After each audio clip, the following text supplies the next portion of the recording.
So Paul's first statement was, what can separate us from the love of Christ? Then he says, neither death nor life. Is the first one he says. What does he say? Neither death nor life. Meaning, not the crisis of death, nor the calamities of life. They cannot separate us from the love of Christ. If anyone knew about death, Paul did. Because in several writings, he kind of alludes about death in his writings. In 1 Corinthians chapter 15, he says, "O death, where is your sting?" Meaning Christ took away the sting of death. In the book of Philippians, he says, "For me to live is Christ, to die is gain." In other words, Paul has said, I know what death is all about. He's telling the people who are reading his letters, his epistles, which you and me as well, he's saying, death might seem like the finality of life to people who do not know Christ, but to people who know Christ, death is not a period, it is a comma.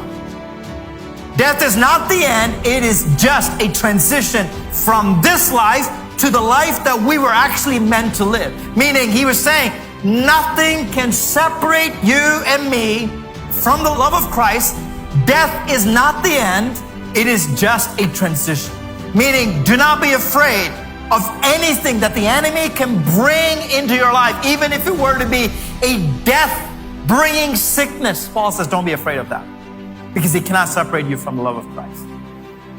A loss of a loved one, it still does not separate you from the love of Christ. He's saying, there's nothing that you can go through on earth. Think about it.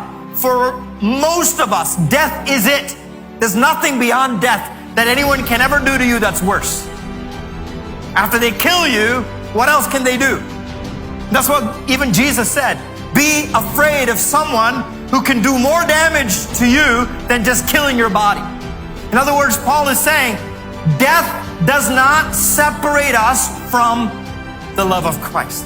Meaning for you and me, when we see death or face death situations or situations that have life-threatening fear in us, we still remain confident because it cannot separate us from the love of Christ. Nothing can.